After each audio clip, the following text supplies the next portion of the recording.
It's the old Doctor Who show, episode number 69. Remembrance of the Daleks. I remember the Daleks. Do you remember the Daleks? Go forward in all your beliefs and prove to me that I am not mistaken in mine.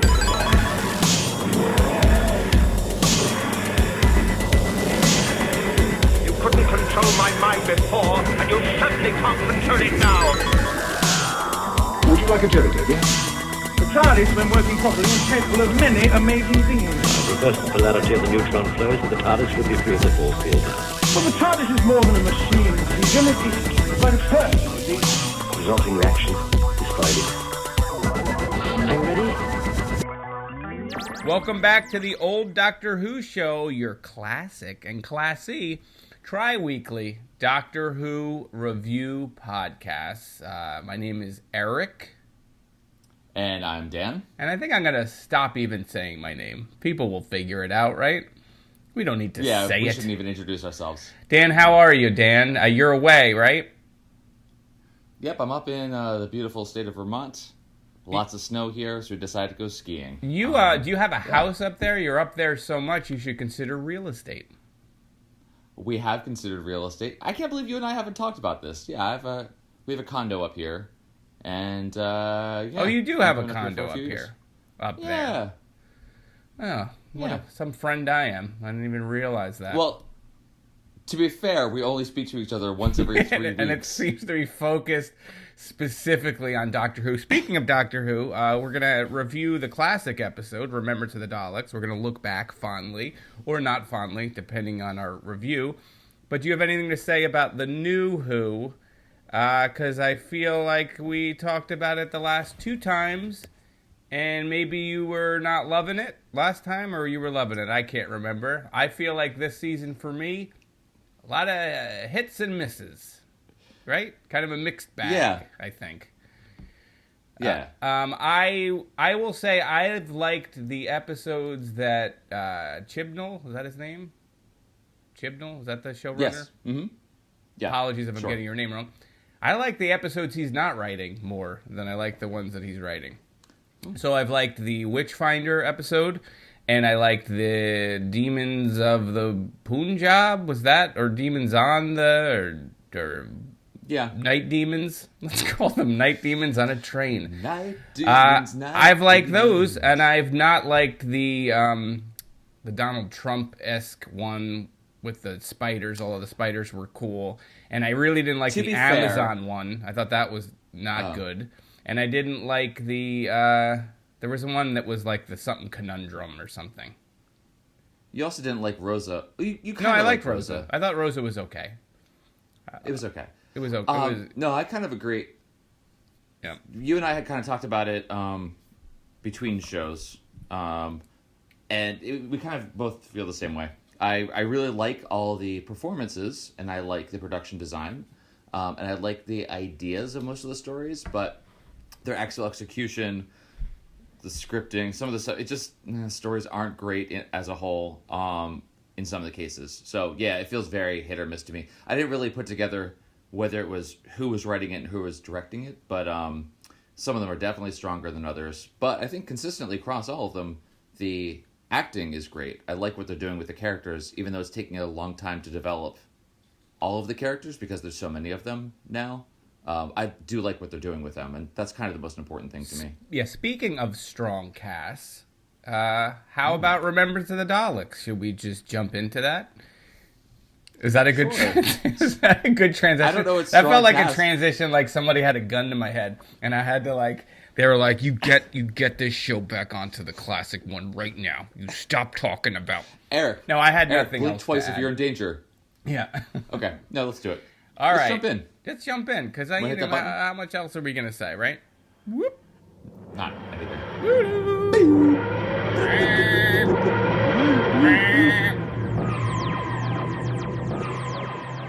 Can I help you? A mug of tea, please. Cold night tonight. Yes, it is. Bitter, very bitter. Where's Harry? Visiting his missus. She's in hospital. Of course. be twins. Your tea. Sugar? Ah, a decision. Would it make any difference? Would make your tea sweet? Yes, but beyond the confines of my taste buds, would it make any difference? Not really. But Yeah? what if I could control people's taste buds? What if I decided that no one would take sugar? That'd make a difference to those who sell the sugar and those that cut the cane. My father, he was a cane cutter. Exactly. Now, if no one had used sugar, your father wouldn't have been a cane cutter. If this sugar thing had never started, my great-grandfather wouldn't have been kidnapped, chained up, and sold in Kingston in the first place. I'd be an African. See? Every great decision creates ripples. Like a huge boulder dropped in a lake. The ripples merge, rebound off the banks in unforeseeable ways. The heavier the decision, the larger the waves, the more uncertain the consequences. This is Just as a whoa, God, what? just a heads up, I haven't finished watching the show yet. Okay, good. Go ahead, go. This is Remembrance of the Daleks. This is the first serial of the 25th season, Dan. Lucky number 25. This is from 1988. It was written by Ben Aronovich and directed by Andrew Morgan. The Doctor and Ace end up in 1963 England, the same year and location where this whole magical adventure began, back in the Unearthly Child story. They meet up with a military science group. Somehow, I'm not quite sure what the group is all about, but they're tracking strange phenomena that's coming from the Coates Hill School. You remember the Coates Hill School, Dan, which also happens Coal Hill. It's called Coal Hill. Coal Hill, not Coates Hill. It's not Coates Hill. It's Coal and Hill. We'll get a lot of shit. You're gonna have to edit that one because we're gonna Listen, a lot of when shit I for type it. this stuff in and then the notes autocorrects it, I'm reading whatever's on the teleprompter. So the Coal Hill School, which is known for its coats. Surprisingly, that's what it's known for. It's housing a transmat system that is sending the Emperor's Dalek army to Earth. Also, there's a group of racist-ier Daleks. So Daleks that are even more racist than the original Daleks, that are led by a little girl battle computer. And there's also a guy named Mike who's even more racist-ier than the Daleks, but somehow that doesn't really matter or have any effect. He still has a hero's funeral. Why does what does everyone want, Dan? Coffin full of Omega hands. What's your thought on how did you remember the Daleks? Huh. Well, I think what you're asking me is what I thought of the story, What do you think and not of how I remembered them. 'cause Remembrance of the fondly Daleks? would be the answer to that one. Huh? Remembrance of the Daleks. Yeah. I enjoyed this story so much. This is my favorite story we've done in a very long time. Even though it was a 4-parter and we had to put all the extra time and effort into it. No, this was without a doubt the best one of the McCoy era for me. The best of the past many episodes we've done. So yeah, totally fantastic for a number of reasons that I'm sure we'll get into shortly. Though I'm not entirely sure why the title is Remembrance of the Daleks. What exactly needs to be remembered? Like, what was forgotten? Who forgot it? Who's remembering? I guess is the question. Yeah, I'm not sure what the title was. There's probably a more obvious answer, or it's an allusion to something that Remembrance Day, or well, actually, let's say it's the anniversary season, right, of the show. It was some anniversary season. 25 years, perhaps, 25th. or whatever. It's 25th season, maybe it's 25 years. I don't know about that, but, there's so many callbacks to where the show started.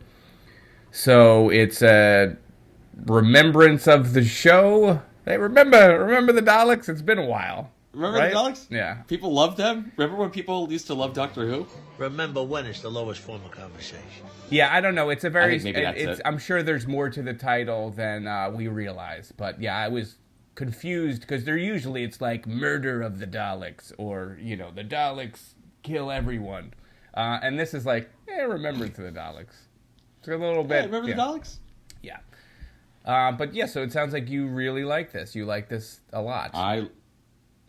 Yeah, pretty much the whole way through. But we can go step by step. But what did you think of this story? Oh, I loved this story. I thought it was great. Yes. I think there's a couple of things that were head scratchers for me, and that's mostly Mike, who's a straight up racist POS, whose aunt runs a boarding house that does not serve rents to colored people, and they make a point of showing the sign, and the whole thing is about a race war between Daleks, and that race,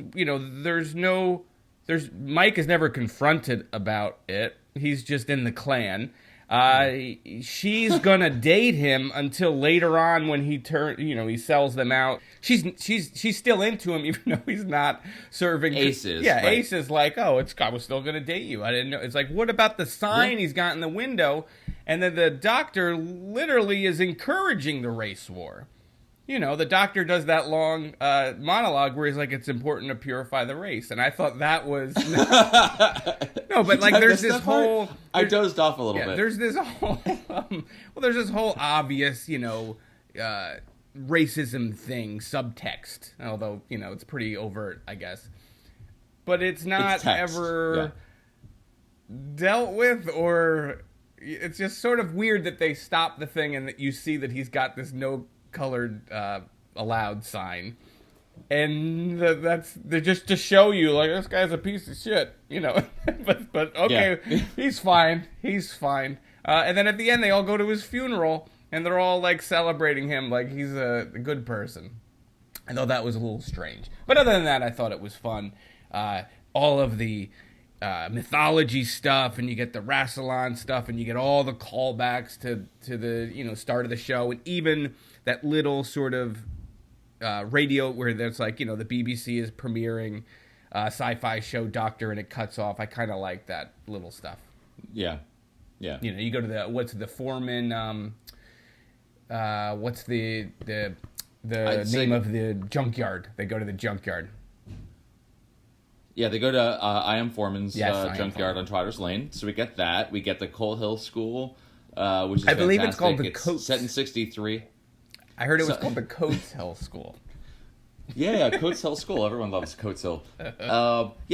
So from the very beginning, starting off, because it becomes very obvious the setting within the first couple of minutes, I got very excited because, as I've said a million times before on our show, I love the mythos stuff. So we're right in that. I mean, we couldn't get more of that since we're like right at the beginning. Unearthly Child. So this is supposed to take place in November of 63. I don't know if we could find exactly what the date setting for Unearthly Child is, but presumably it's somewhere right around there. Yeah, it's definitely the same time because they make a joke about somebody at the school, or somebody says he was supposed to be an old man, right? They make a joke about the doctor, thinking the doctor was going to be an old man to Hartnell. It's like a Hartnell joke. Yeah. Well, that was actually that was the Undertaker. Right. Is on the phone with I think with Radcliffe at the time, and he says, the doctor showed up, or a guy named the doctor showed up. I think he said he was supposed to be an old geezer with white hair. So that was kind of awesome. You also get the sense, the doctor's been there. I can't recall how long the doctor had actually been at Trotter's Lane before we start with Unearthly Child, but he obviously knows the area because he goes into the tea shop later by himself, and he's talking to the Jamaican counter server there, and asks about where's the owner, and knows that the owner's wife is in labor having twins because he's been there before. So it was kind of nice to see him revisiting all of that. So that was kind of cool. Obviously, the locations used for filming of Coal Hill School and the junkyard, I believe, are not the same as were used in Unearthly Child, but it works. I think it worked really well. So I was very excited about that. So from the beginning, we have Ace and the doctor coming right up to the Coal Hill School exterior, and there's the little blonde girl there. Yes, with the Nightmare on Elm Street music playing, and that's exactly it. That was the exact thing I wrote down. It was like, oh, this reminds me of Nightmare on Elm Street. Like, nothing has been creepier when it comes to children's songs than that. So that was amazing. No, that was cool, and I loved how weird that was. Like, the music. I guess we should talk about the music because I felt that the music, not the licensed music, because you get the Beatles and you get Elvis and you get that Nightmare on Elm Street like weird stuff, but the regular music, what would you call that? The interstitial stuff. Yeah, was terrible. I thought it was terrible. It was like music. That I didn't love. Like it was jarring and sort of corny at times, and then too loud and really sort of. There's like weird shots too, where like Ace will look up and smile, and then it's like a heavy like they ask her like, "You said you were from the future," and she like does this weird smile. Or, "What did you mean you weren't born yet?" And there's this like very awkward long shot on her face, and then it's really heavy-handed with the musical cues were a little clumsy, I felt, and a little generic. But the fact that every time they showed that girl, it went into that weird 5, 6, 7, 8, that whole thing gate, was super cool. And this is 1988, so the Nightmare on Elm Street had been out for 4 years, so. Well, yeah, we would have had several Nightmares on Elm Street. Yes. By that point. Yeah, the Dream Warriors may have been in theaters by 88. That was my favorite, by the way. Yep. That was my absolute favorite one. Yeah, I think it was so funny how long it took to actually pay off who the little girl was. So I think it was through 3 episodes until the reveal what her connection is to all of this. She just keeps showing up at places, peering around corners and seeing what's going on, and then someone notices her, looks away, and looks back, and she's gone. So you can't really tell how she fits into all this. No, yeah, right. Yeah, there was an element of mystery to her where you just keep seeing her, and you're like, what? How is this connecting to her? And I don't know about you, but I was surprised. I did not see that. Obviously, they're playing it up like it's going to be Davros. You've got like the same kind of chair, and it's Davros's voice and everything. So I thought that was cool. Got that little helmet. Yeah, that reveal when she turns around and it's her in the chair. I mean, my brain was just like, wait a minute, why is Davros wearing a dress? Like, I literally couldn't put the two together because I'm not that bright. No, I was the same. Yeah, whenever I was take totally off the the same. helmet. Are you talking like you thought Davros was inside of her? It's like a small wonder, and then I was like, what? Oh, that would be great. I was like, why? How did he take over her body? So then, there is a real Davros reveal, which was also great because they build up this thing like you think he's going to be in it, and he's not, but then he actually is, and he's in the band Roll-On Dalek. I remember when the Emperor Dalek shows up, I was like, I don't know if I love that design because it looks like the old, if you're familiar with the band Roll-On top. Roll-On. But then the giant head comes off, and there's just Davros' severed head among wires and stuff in there. So I thought that was cool. Yeah. It was kind of a weird double reveal that was effective on both counts. I thought that was pretty awesome. I as well, when you see the Emperor Dalek appear, I really did not like the design of that Dalek at all. But on the other hand, we got 2 other Daleks that were pretty awesome. We had the golden one. So the Imperial Daleks were all gold and cream colored, which looked pretty awesome. So I liked that. And then you had the heavy artillery Dalek that had like the big massive gun on top of it, which was kind of awesome too. So we got some really interesting stuff there. And just speaking of new things, this is the first time we see Daleks being able to go upstairs. So they were levitating. I was reading about this because I remember this being a shock to me whenever I first started watching New Who. I think the second episode of season 9. Of the 9th Doctor, the first season of the New Who. You see them going upstairs, and at that point it's like, oh my god, they can go upstairs, they can get us. So this actually happened first. I had no awareness of that at all. And it looks like there was some sort of small indications of this in previous stories that we didn't review, but this is the first time we really see them conquering stairs, which is a big day for them. Yeah, that's cool. The Daleks I thought were used really well in this story. Like I didn't, sometimes we feel like there's too many Daleks, or at least certainly in the new series it was like that, although they moved away from that. But I liked the 2 factions. I like the fact that we got they've been mutated or worked on by Davros, and I like the idea that there was a subset of Daleks that were racially pure, that hated the Emperor, and sort of like I liked all of that sort of dynamic between all of them.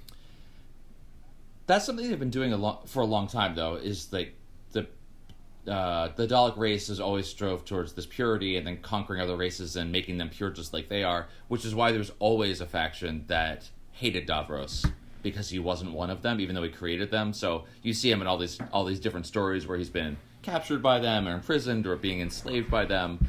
It's just, I think it's a really interesting dynamic that they have, and that really was played up to the maximum in this story. I thought, and in the most... just in a very overt way. Right. So, well, in speaking with like how they're modifying them, it was the first time we've seen really them show the internals of the Daleks. Usually it's only limited to like someone blows up and maybe you see it exposed or it's crawling across the floor after something explodes. But with the way they did the transmat phase in or whatever, you would see sort of the outline of the body as the travel unit was appearing too. I thought that was kind of cool, and like the hooks and stuff. It was a weird looking design. I kind of liked it. Yeah, I like that a lot. So this is a bigger story for Ace. I mean, the character of Ace is building up for us. What did you think of how she performed in a big, Well, I think just her and the Doctor as a duo. Yeah, fans of the show may remember that I referred to her as the Peter Quill of the Doctor Who universe, because as a child she was on Earth and she was taken into space. And in this one, she actually goes back for her tape deck. And I was like, okay, well, there you go. Thank you for proving me correct. So, yes, she is the TM. I have developed that, coined it. So what was the question? Oh, I thought Ace was great. I really like Ace. Good. I love the fact that she's, Dalek hunting on her own, and she's got the gun and she's shooting people, and she's like, she's a little hot-headed and she does stupid things, but she's interesting and she's not screaming, and she's not, if she's captured, she's captured. And it's okay, like it makes sense. It's not just, she's not there just to be a plot device. She's part of the plot. She's driving her own thing. And I thought she was interesting, barring the fact that she found that no colored sign and then was still kind of cool with the guy. That was a little weird, but she wasn't. That's unfair. She had to leave to go get a breath of fresh air. I think she had to consider some things very carefully after she saw the no colored sign. Early, and then later on... No. Yeah, she does. No, yeah. It's she not sees early. the sign, and then later on, when she finds out that he sold them out, she's like, how could you monster? And then she says, I was going to go out with you, and now you're garbage, and you're dead to me. But the whole reason she says that is because you find out that he's double-crossed them, and he actually told them where the hand of Omega was and all that kind of stuff, and he's like, I didn't know they were the Daleks or whatever. But that's the... impetus for why she rejects him. Not that his aunt is a little on the, pure side. And he has a lot of other lines where he talks, like, at one point he's like, we need to keep outsiders away. Like, he has that whole thing. So I feel like she should have pushed back a little harder on that, right? Or acknowledged it or something. I agreed. That was never a part of why he was a bad person or why their relationship broke down or anything. It was just, I guess we're racist too as a people. So that, I don't know. It was fine. That's all good. Well, I mean, I think it was pretty well explained through the character of Radcliffe. Like, the fact that he's talking to who we think is the, well, we're talking to whoever is the battle computer, but he's talking to the computer and says that he had a different point of view in the last war. He's a fascist. So he was a Nazi sympathizer. Nazi, absolutely. Yeah. So he's a Nazi sympathizer. And like how he threw that line out doing too. him a favor because and he said he got arrested, right? It was almost right to camera, and yet he's still in has a job and he's doing fine. Sure, it's fine. I guess the war was over, and let bygones be bygones. I don't know. Someone that lived through that era might be able to tell us better about this because I'm not doing the research. But so Mike, he's he's part of a group with them, but I don't know if the group itself is like the area, like Aryan Youth or something. I don't know what his group is, but he says basically that Radcliffe has some good ideas. Oh, he's a definite skinhead that didn't shave his head. It's bad. Like, he's in that group. Like, looks up to this fascist dude. His aunt runs the boarding house. He's absolutely a Nazi. It's his mom, by the way. Mike. Yeah. Like, I think he's clearly, he buys the ideology. He's doing terrible things. I guess so, yeah. And how great... how great was Ace's line to him where she says, like, do me a favor and drown yourself? I can't remember. I had to write that down. So she's written well, and I find her very interesting. Yeah, so going back to Ace, I think that's a great point. She is a companion with agency, which we haven't had in a companion period in a long time, let alone a female companion. When she gets captured, it's not because she was running and twisted her ankle, as we've seen so many times in the past. She is a full-on 1980s action hero in this. She gets that electrified bat, the aluminum bat that gets, transformed by the hand of Omega into some, electrified weapon, and single-handedly takes down some Daleks by beating the crap out of them. She jumps through a window, comes through basically unscathed. She blows up another Dalek by shooting a rocket-propelled grenade right into its eye stalk, which apparently the military can't do, but Ace can. She's a full-on 1980s action hero. Yeah, it's definitely like Ripley, so Aliens, line of Terminator 2 is yet to come out, but it's all within that whole thing. Yeah, she was awesome, and I actually loved the cast all around. I thought everybody was great, like Professor Rachel or something. She was awesome. Like when although it's a little strange, like her hooking up with the Doctor in the beginning, it felt very strange. Like all of a sudden him and Ace appear, the Doctor and Ace, they meet up with this professor, and then all of a sudden she just goes with it. Like all of a sudden they're part of their... I mean, I guess there's scenes that happen in between the scenes where he's showing how smart he is and she's into that or whatever. Although later when she calls him a space vagrant, I thought was great. The fact that she's like, I forget what character's talking to her, like, why are we still with this guy? And she's like, you think I want to be with this space vagrant? We just need him because he knows X, Y, and Z. I thought she was really good. I love the line. I love that line. Space vagrant is just absolutely perfect. It is a very apt description. She doesn't even know how apt it is. It was fantastic. Perfect. So you have Rachel, and then you have what's the other? Allison, the physicist. Yes, Allison the physicist. Yes, who she was cool.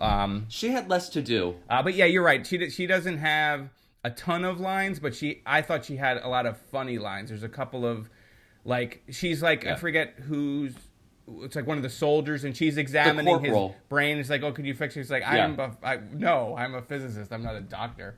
Also, one of my notes on Allison was, Allison is starting to happen to me. That's what I had there. That's another one of my notes for you Lemonhead fans out there. You've just spit your coffee out. I don't know what I'm doing. The whole script was really tight and good, and everybody, even the characters that were very minor, had things to do. It never felt like it was dragging out or that there were scenes that could be cut. Like, it all felt very tight. Yeah, no, I agree. Again, I don't really have a problem with four-parters. The only reason I have a problem with four-parters is the fact that they tend to have 15 to 20 minutes too much to do, to fill out. This was not the case. Every moment of that, from holding off, like we said, the reoccurrence of the girl you see over the little girl over and over again. You don't know what's going on. That thread just keeps going forever. You have all the different relationships between Gilmore, who's the commander in charge of this almost unit group that they have there. Just all the different relationships going on. It really propelled the story. There were many different things. The fact that we had two different sects of Daleks to excuse me, follow. What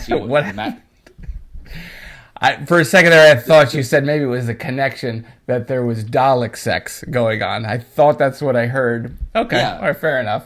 No, you didn't. There was that orgy scene that was okay. Well, Anyway, why- sorry I don't to know why that part of it derail was all hand-drawn. derail you.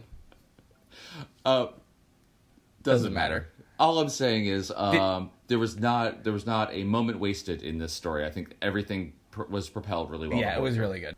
I guess we've covered sort of all of the characters, but what did you think of the way that the Doctor sort of had a master plan that you, as a viewer, weren't necessarily aware of, although it was kind of obvious? Like, I felt like once he said that he wanted the Daleks to have the hand of Omega, you know, it was like, well, it's going to blow them up or destroy them in some way. But we haven't really seen the Doctor act like this, at least this Doctor, where he felt like he was totally in control, that it wasn't...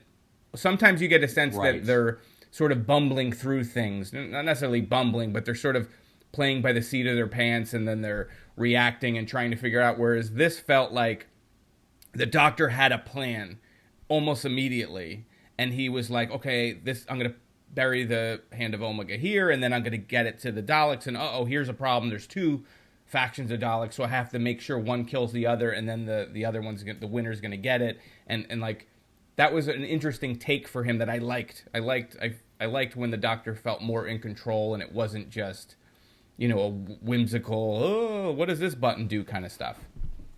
You know what I mean? Yeah, absolutely. I like that as well. I think it is... So, we've said before, this Doctor kind of feels like an amalgamation of a couple different previous Doctors, where I think in the previous stories he's been playing more like Troughton, in a way, in that sort of bumbly, but, you know, he still knows what's going on, but he's like playing it off as though he's just kind of doesn't know what's happening, and uses that deception to his ends. Literally, the story before, he's hanging from the edge of a cliff for no reason, and then all of a sudden, this story, it's like a totally different Doctor, where he's, you know, calling the shots. He's calling the shot. I think maybe because he is on Earth and he is dealing with this situation that he set up in the past. He is the one that hid the hand of Omega there. He's back at his old stomping grounds. All of this is very serious to him, and this is his mortal enemy that he's been dealing with for 25 seasons for us, or 24 previous seasons for us. So yes, his character does switch significantly and has that kind of strategic side that we don't typically see as much. I thought it worked really well, but it was still done with a lot of humor throughout. I love this, when in the first part of the story, they fight the Daleks, that first group of Daleks, they blow it up. He and Ace get into a truck, and Ace is driving and talking, and there's he's telling her about the Daleks, and they were left. When were they left behind? That whole little interchange I thought was really cute and funny. And then he says, "Let me drive," and they go under a train tunnel, right, and they come out the other side. And Ace's reaction, that they have switched seats, is priceless. It is maybe just half a second of like, how did this happen? But it works so well. I actually laughed out loud. I thought that was genius. So you get the interplay with the two of them with the comedy. You get Ace's tough, like, action hero side that comes out later, but she's still able to play the comedy really well. Yeah, no, I agree. I'm so excited by this pairing. No, I love this pairing. And I think it speaks to the strength of the script too, because it's full of darkness and mystery, and it's serious at points, but it also is able to run the comedy through it, so it doesn't take itself too seriously, and it just really, really works. Like, it feels closer to what the show will become, you know, in 2005 than some of the previous, certainly than the Colin Baker stuff that preceded it. So I totally agree with you. I thought that cutaway where they switch positions was funny. All of their stuff is just really well executed. Yeah. They actually seem to have a genuine rapport, which, you know, after we've seen with, you know, Colin Baker and the work that we had to go through to get him to be likable, to be able to start off with a Doctor that has a lot of versatility in his personality, but is still able to maintain that relationship with his companion. You must have...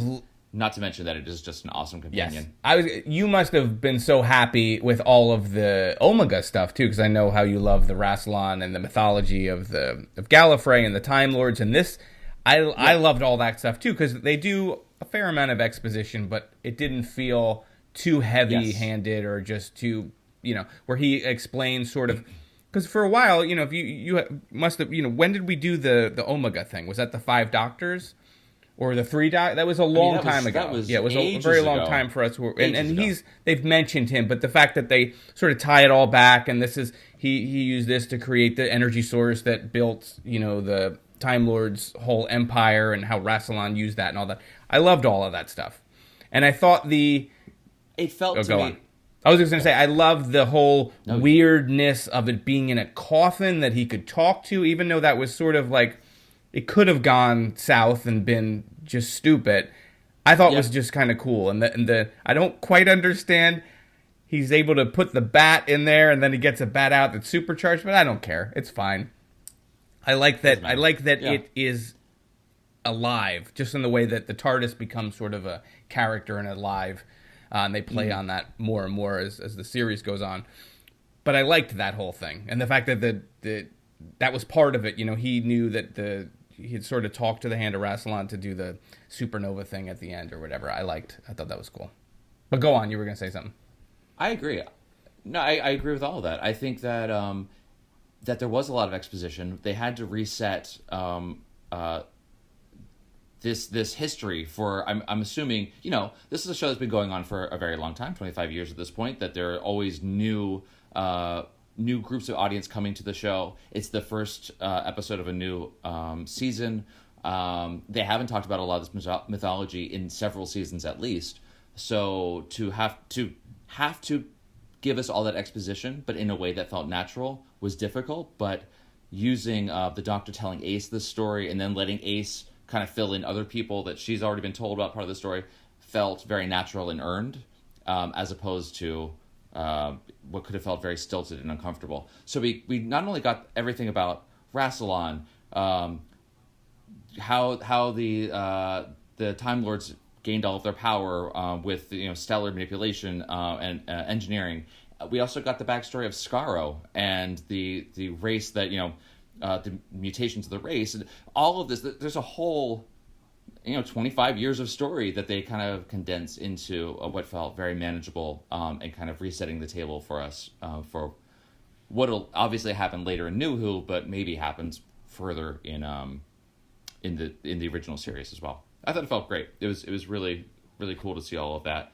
I really like when the Doctor and Ace are sitting on the stairs and he's telling her about the Hand of Omega, and she's like, "It's an actual hand.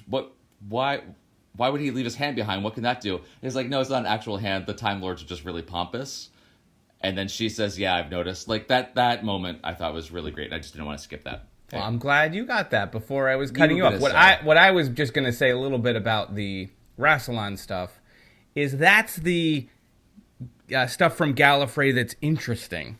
Like, it feels like for so many stories that the only thing that we've gotten is the boring bureaucracy or a court hearing, or everything's very stuffy and the elaborate gowns, and it's like none of the mystery and the cool weird stuff of like them creating energy sources and really manipulating time. All the cool stuff was sort of ripped away, and every time we dealt with the Time Lords, it was always kind of like it was a long way from like the Black Guardian, White Guardian weird error of the past, and it's nice to go back to that where they really feel like mysterious people and not just going to work and sitting at a boring meeting or something. That's all I was going to say, Dan. They actually felt like a powerful race of Time Lords as opposed to bureaucrats. So this is And was there was some line too that the Doctor was present at something? I had read that. I'm trying to yes. Yes. He was present at the creation. It's what he's telling. He's telling Ace about Omega and the stellar engineering, and that we got some things wrong or something like that. And Ace says we, and he says they.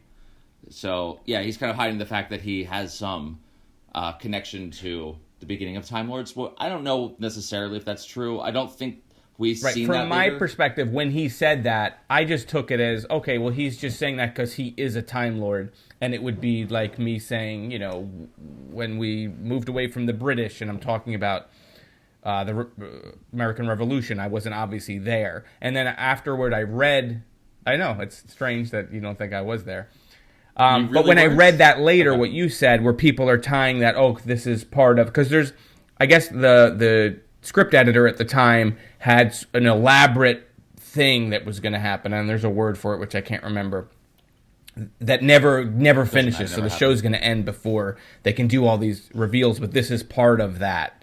And maybe the Doctor's origins were not quite what we seem, or maybe he was more powerful. I didn't pick any of that up. I just, when he said that line, it was like, oh, he's just saying, you know, he's talking about we and the, you know, the capital we, as opposed, you know, I don't know. What you don't take it, you don't believe it either? No, I mean, I think that's deliberate, that it could be taken either way. That you're planting a seed for a thing that actually never comes to fruition, at least in the original series of the Doctor's backstory, but it could be read either way. So it's deniable if it doesn't happen, or, you know, someone listening to it may not pick up on it, but the foundation is kind of being laid. Yeah, so I thought that was interesting. It's a shame to hear that he does, you know, they don't get to sort of do the story that they wanted to do. That the show's going to end. Do we have one more season after this one? And then it's over, so that's too bad. So there's stuff planned for a 27th season that never got to happen, but, you know, all that kind of, some of those things come around to the novelizations and Big Finish and other things that I will probably never get to, but I don't know. I think we have.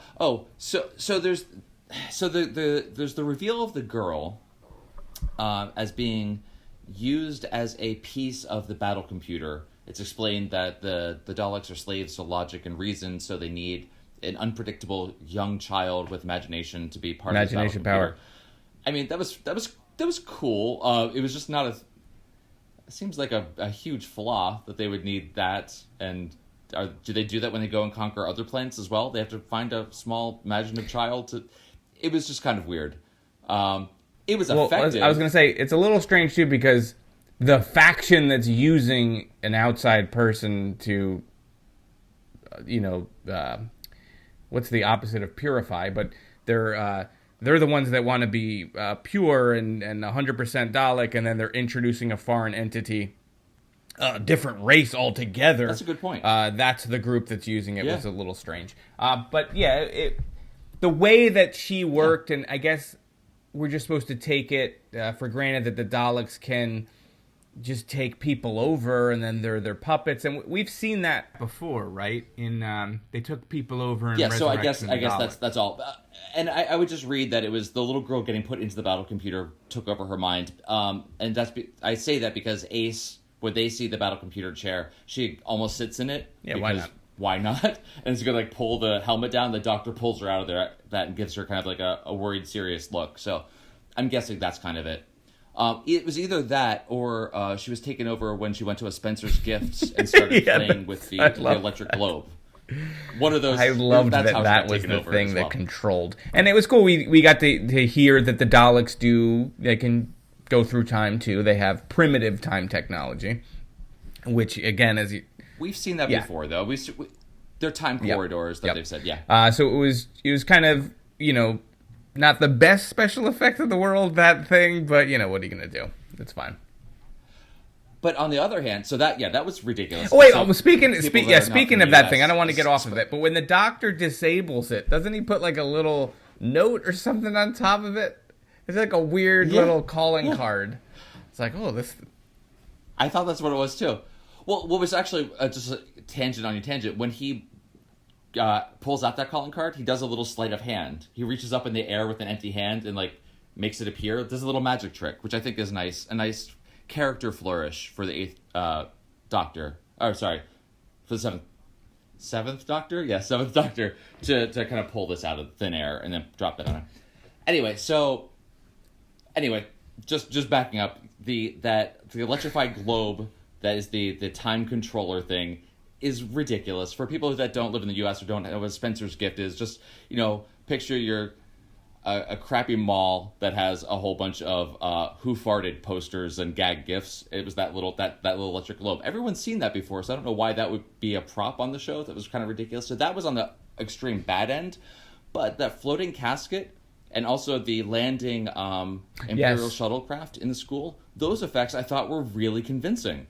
Even the floating coffin, it's 1988. There is some computer special effects at this point, but it's still really early for it. But the way that it's coming down towards the grave and then turns over, and the way the shadow follows it actually looks pretty convincing. Right, I had a in most question shots. for you on that, and that was, did this get an enhanced version? And we watched the enhanced version because I thought the effects on that looked pretty good too. Oh. The landing of the shuttle, like you're saying, and even the Emperor's mothership in space and all that stuff looked more modern than. But I guess 1988 is getting pretty. It's not completely outside of the realm of possibilities that's how it aired, and maybe that was the case. I have a feeling that's how it aired. I don't think the BritBox ones ever contained the enhanced DVD versions of the effects. So I think this is the original. It looked good. Looks pretty good. Another pretty bad effect though. Since we're on that, I was wondering why the Daleks, when they're rolling around, they seemed really wobbly and unstable and especially the last they looked one. like they were plastic as opposed to being. Especially the last one. Yeah, the black one looked really terrible. And apparently they had changed the roller system that it's on because, in previous stories, it would always have to be in a studio rolling on an extremely flat surface, or, if it hit a bump, the Dalek would just stop and couldn't go any further. So instead of being on those wheels, it was on very large balls that would allow it to roll over rough surfaces, but it resulted in the base being very unstable. I think it was a pretty bad trade-off because it just made them look insubstantial. So that, and especially the black one at the end, just looked terrible as it's kind of wobbling around. And then, just since we're talking about that guy, he's defeated, so he spins in circles and implodes. Yeah, well, at the same time, the little girl supercomputer, my first supercomputer. The CPU is enrolled in that processor, a learning computer. She's spinning around too, and then is freed of the power of, I guess, I don't know. Like, because the computer, the battle computer is controlling her. And then, so the Doctor convinces the last remaining Dalek of that evil faction, or not evil necessarily, but the rogue faction. And when he realizes he has Renegade, no purpose, he suicides himself, I guess. But does that mean the computer also has computed? And then I feel like you almost should have had a shot of the computer blowing up, and then they blow up. But it was a little strange. So, so that was the Supreme Dalek. So the Supreme Dalek is the head of the Renegade faction. The Emperor is the head of the Imperial, obviously, Daleks. So I guess it was directly controlling the little girl. I don't know. The Dalek, the Supreme Dalek spinning around and about to implode looked really ridiculous, but that little girl, good. Her performance of spinning around and screaming was really creepy and awesome. And she also has the Emperor really Palpatine laser lightning hands, which was great that she smoked that full mic. He answers the door and he gets it blasted right to the face. I like that they killed that guy because I didn't like him. She was a great actress. So, like all of her parts, even when she was a mystery figure in the beginning, was very good. Her ending performance was really good. So everybody was just really well done, except for, I guess, the Brigadier character, who's not the Brigadier, although they call him the Brigadier as a little joke. I love that they did that. I love that. He wasn't bad or anything, but I felt he wasn't very memorable in the same way that some of the other performances were a little bit better. I think he and Mike were probably the weakest. I mean, also the headmaster, just because he had no I even forgot that he was a character and mixing him up with Radcliffe, everyone's favorite Nazi. He is my favorite Nazi, besides Rolf from Sound of Music. So I didn't catch this when I was watching it, but I was reading back over some notes and looking some stuff up to make sure I had it all straight. That military group is the ICMG. Did you catch that at all? That they were the Intrusion Countermeasures Group? I like that, an acronym. No, I don't know what that is. So I I don't recognize them saying that in the story, but on the TARDIS Wikia page, obviously a grain of salt for that, but it's referencing that as well. I just didn't know, so it's like a precursor to UNIT, which is kind of cool. But I like that you mentioned. I forgot that he mentioned he called Brigadier him the Brigadier. Yeah, there were a number of references to past Who stuff, Wars episodes. Don't they talk about the fact that they're aliens here? And he makes mention what about the Zygons and like Yeah. Invasion, So I thought that was, again, because it's an anniversary type year, that they're all sort of feeding back into all of the old lore. Yeah. Well, yeah. The Doctor says to that point, your species has the most amazing capacity for self-deception. So the fact that they just, all these things happen, and like that was the thing in New Who, they do that a lot too. It's like, by this point, everyone's like seen a lot of aliens. There's some weird crap going around, and they just like forget. All right. Well, do you have anything else, Dan, on this show before we turn it over to the listeners? No, I think we both that loved pretty much it. covers it. I'm so glad that. I hope that this is an indication of how the last bit of original Who we have to go. I hope it follows this pattern because this feels like a good direction to me. Agreed, Dan. All right, what do we got from feedback from our listeners? Yeah, so thank you guys for reaching out to us on Twitter and email. I let you guys know in advance that we were reviewing this story. So you guys got in touch with us. Let me see, I'm going back through our Twitter feed here. Let's say...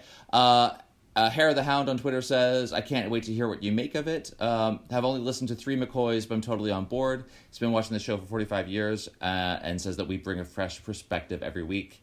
Have a wicked time with Remembrance. See you on the other side. So, Hair of the Hound, now you know how we felt. 2 enthusiastic thumbs up on that one. Chris's Paddock says to us, this is a little foreshadowing, but as a 25th anniversary extravaganza, I think this is better than Silver Nemesis, which is the official 25th anniversary that's story. Next? Is that next? Daleks. Oh, no, it was the...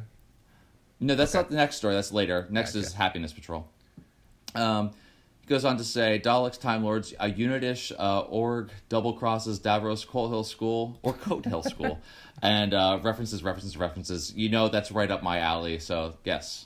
This was pretty awesome.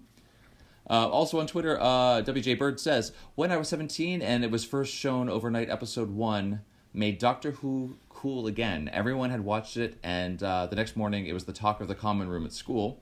It's not perfect. The 80s music can be jarring at times. I think you pointed that out. I think there were some points where it was actually just pretty good, basic, generic action hero stuff, but all those moments where it was like stingers of like calling attention to himself. I agree.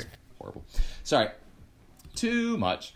Going back to the tweet, some of the acting was a bit wooden, he says, about Mike. But as an attempt to make Who relevant again to the 1988 audience, it was fast-paced, huge success with plenty of mythology laid for the fans, too. Agreed. Let's see, who else do we have here? Chuck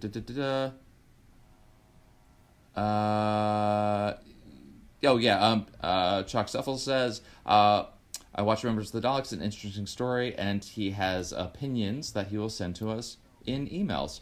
So with that, thank you folks for getting in touch with us on the Twitter machine. So, Eric, while I pull up the email, because I forgot to do that, do we have any new... I didn't look at iTunes, but I will use this time to read. We got a comment on Facebook. Yes, so this is in response to our last review, Dragonfire. That they wrote, this is from Charles F. I think it's interesting that the new showrunner was exactly in the position of toxic fandom back in the 80s when the powers that be at the BBC used to use the hate to kill the show. The situation seems to have come full circle. So as a reference to Dragonfire, and I guess drawing parallels to the show now. So there you go. Thank you for writing in, Charles. Yeah. And no, I do not believe we have no new U.S. reviews. I don't know. We have to check the foreign markets to see how we're faring over there. So way to go, U.S. Jesus. Nice. letting us down. Really love it. Okay, so from our emails, Chuck, your email's really long and awesome.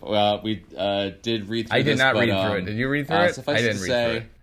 I try not to. This is a little fun fact. Yes. I don't read any of the emails that come in that are about the show I'm about to watch until right now. So you always get my pure reaction. I always wait until at least I've seen the episodes before I'll read anything, including the tweets. Yeah, I don't want it to color my, I don't want you to say something and then I see it, and now where are we? Oh, even purer than I am in this. Okay. Should I read out the entire email? Is it long? Yeah, it's about 10 paragraphs. Why don't you just highlight it? Give me some highlights, Dan. You're gonna have to edit this part. Boy. Okay. Chuck says, in part here, I know we said we'd read every email on the air, but this is special circumstances, so we're not going to. But Chuck, thank you for writing. Yeah, let's kill that rule. We won't read every...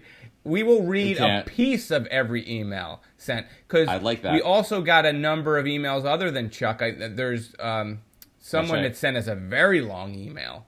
It's very long, and there's no way we're reading that on. So that just... Never happening. We will read as much as we can, and that's cool, right? Okay, that's fine. Yes. Okay, so in part, Chuck says, Remembrance of the Daleks was a great example of what I enjoy about Doctor Who. Admittedly, I haven't watched many of the stories that precede this one, so I'm not sure how well it continues or screws up the mythology, but I found it well written, engaging, at times very funny. Wait, hold on. Yes. Admittedly, I haven't watched many of the stories that precede this one. What about all the old Doctor Who shows? Are you not watching the shows along with us? For shame, Chuck. Of course he is. Do you think he's listening to the podcast and not watching the episode for context? That would be even crazier. Maybe it's more exciting that way. I don't know. Maybe. However you want to do it. You can paint your own mind picture. It's fine. Let's see. Admittedly, I have no idea what Doctor Who is. Yeah, go on. I'm assuming it's something like Knight Rider. Along with being well written and competently directed, both the sets and setting were great. Overall, really enjoyed this. And then there's some questions for you, Eric, about do you have any convention appearances lined up? No. Oh, good. Okay, awesome. Nope. I got nothing going on. However, if everybody listens to this were to buy my books, maybe I would have more Where can people find your books, Eric? Oh, how? Yeah, where and how? On Amazon. You go on Amazon and look up my name and just start buying. Okay. Well, let's all do that. Chuck, thank you very much for that. I'm sorry that we don't have time to read all this. That is a lot. All right, well, hold on. I'll add a little, because he took the time to write this. So I will say, speaking of the actors, Pamela Salem's Rachel was interesting, and I believe that was Professor Rachel. Uh-huh. She was so thirsty in that first scene in the van in part one, I couldn't help but think of a different actor playing the Doctor. They may have had a chance at some sexual tension in that relationship. Side note, she played a pretty good and quite thirsty Miss Moneypenny in Never Say Never Again. So that's interesting. I did not realize that she had played Miss Moneypenny. So there you go. Also, the actor who played Headmaster Michael Sheard is always a fun one to notice. Not only has he appeared on Doctor Who 17 times, Dan. Yes. Did you know that? I knew that he had been on many. Yeah. Okay, he was also Lord of Vader's Admirals. He was Admiral Ozzel in Empire Strikes Back, and supposedly both the U-boat commander in Raiders of the Lost Ark and Adolf Hitler in Indiana Jones and the Last Crusade. So that's something. So thank you for pointing that out. Wow. Thank you very much for that. And let's see, from new listener Grant McQuarrie says, I've only just come across your podcast, and I'm sad it took to Dragonfire before I found it, because you're an utter delight to listen to. Thank you. It says it's always hard to get a fresh perspective on the old show, and I've been having fun catching up with a bunch of old episodes and your opinions on them. I'm thrilled to hear you're doing a second go-round to plug the gaps after McCoy era bows out as well. Such fabulous you guys are going there more. So thank you for that. He does have one point. We'll read this one out. He says, I also have one small pedantic point, the best kind of point, regarding something mentioned during your coverage of The Ultimate Foe. Though I'm sure you'd rather forget all about the trial of a Time Lord, and he says, "I'm weirdly obsessed by it in all of its wobbly awfulness. When the true nature of the Valeyard is revealed, you guys pointed out that was said to exist, quote, between the Doctor's 12th and 13th regenerations. Wrong! He is said to exist between the Doctor's 12th and final regenerations. At the time of the assumption was, of course, this meant the 13th, but since our Jodie's debut and the new regeneration cycle the Doctor has, the time between the 12th and final regeneration is suddenly a lot longer. A small point, but one I felt obliged to make." Well, that's pretty interesting. Yeah, I think I just assumed that either they said 13 or they said exactly what they did say, and I just assumed it was. So that I hope that they pick that thread up in the show and that we get that tied into the story, the Valeyard. Like, this particular showrunner, I think we need a little bit of something from the Who's past in the new show. I mean, I like that everything's new and different, but it would be nice to sort of thread that needle. Without returning to something that has been well-trod before, like the Time Lord Council or Daleks. This would be great. I will say, to be even more pedantic than your pedantic point, it wasn't Jodie Whittaker, this Doctor, that's thrown off that regeneration cycle, but arguably the War Doctor would have thrown off that regeneration cycle, even though he's not officially counted. That was a regeneration, so there. Everyone can pile on about why I'm wrong about that, but feel free. Well, that was so, still, but thank I'm you very glad much, that Grant. you wrote in, because that makes me happy to think that's even more of a possibility. And just as a little plug, thank you, Grant, for listening. Grant is the co-host of Talking Who to You, discussing big Finish audio Doctor Who stories. So please check that out. Yeah, check them out. I'm glad that we get to have a little crosstalk between different Who podcasts as well. So that's awesome. And a very long email from our friend Paul Paranoid. Some of it came through in code that we weren't able to decipher. One of your emails, Paul, was just mimed like a long email header. So it's a map, I assume, to some kind of National Treasure-esque. It's a map to Nick Cage's house, and then he'll tell us where to go from there. But no, we I think his email, though, he didn't want us to read it on there, right? That's right. You had some things about some novels and Doctor Who audio. If we were going to do anything after the movie, would we follow through with any of those? I say for us, probably not. Almost definitely not. We'll do the Eighth Doctor story movie, and then go back around again and hit some of the original Doctor stories again. If we were to ever finish that, and we haven't murder-suicided each other, or you guys haven't come and killed us in the night, maybe we consider doing some interesting highlights of Big Finish stories, but that's something for years in the future from now. Yeah, and I would add to that, but still, if we're reviewing a story, or we've reviewed a story, and you think there is a Big Finish story or a piece of prose or something that would be a good thing to follow up with, that you want to write in, we would absolutely recommend that to listeners, that if you like this, I have no problem with that. But as far as doing episodes where we sort of research and then that's probably not going to happen. Nope. There you go. But that's it. So thank you, everybody, for listening to our episode this week. And did you check the UK? Did you check the reviews though? We didn't get anything from overseas. Yeah, that email only comes in every month, so not anything yet on our next story. Next review of our next story. We should have that. So if you guys are outside of the U.S. and want to review us, please take the time to go to the iTunes store and leave a review there. Same for you Americans. It's the best way for other people to find our show, so check that out. And speaking of finding our show, tell them about the Twitter account, Dan. Oh, it's at TODW show on the Twitter machines. Same on the Instagram, and on Facebook, it's facebook.com/TODWS. That's right. You can email us at theolddoctorwhoshow@gmail.com. So you can drop us a line there. Or you can go to our website, theolddoctorwhoshow.com, and you can leave messages on any of the individual stories, or go to the schedule page, see what stories we have coming up in the future, and leave any recommendations for episodes we should hit on the second go round. Or go to the post office and send us real things. P.O. Box 2131, Red Bank, New Jersey, 07701. I don't know what you want to send us, but you can send us, we've gotten mugs, we've gotten artwork. Yeah, we've gotten all sorts of stuff, and we love that stuff.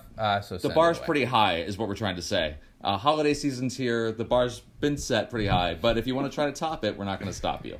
Yes. And speaking of stopping you, or not stopping you, we don't want to stop you from watching Happiness Patrol, because you have until you hear this and Christmas, or the day after Christmas. So after you're done opening up your presents, just think of poor Dan and I. They're going to have to get on Skype here and talk about Happiness Patrol. I know nothing about this. You'll have one more present to open from us. So yes, that's pretty awesome. That's a good way of putting it. Yeah, Happiness Patrol. I know nothing about it, but I'm looking forward to it. So there's only 1, 2, 3, 4, 5, 6, 7 more. I believe 7 more stories, and then we are going to be doing the movie. So that's something to look forward to. That's gonna be awesome. Yep. All right. Let's end this. End it. Hit the kill switch. All right. Bye. Kill it. See ya. So, is the outro music, can the outro music be Lay Your Hands on Me? What's the hand of Omega? No? Okay. She'd shake it up, was hard to make out, now it's plain to see. I couldn't cook to save myself, found my life a recipe. I never looked at her this way before, but now she's all I see. Alison started to happen, Alison started to happen. Alison started to happen to me. It's so mesmerizing, can't describe it. All that inside, hey, no one's heard her last name. I ain't asked, so who am I to blame? An earthquake started rolling underneath my feet today. Alison started to happen. Alison started to happen. Alison started to happen.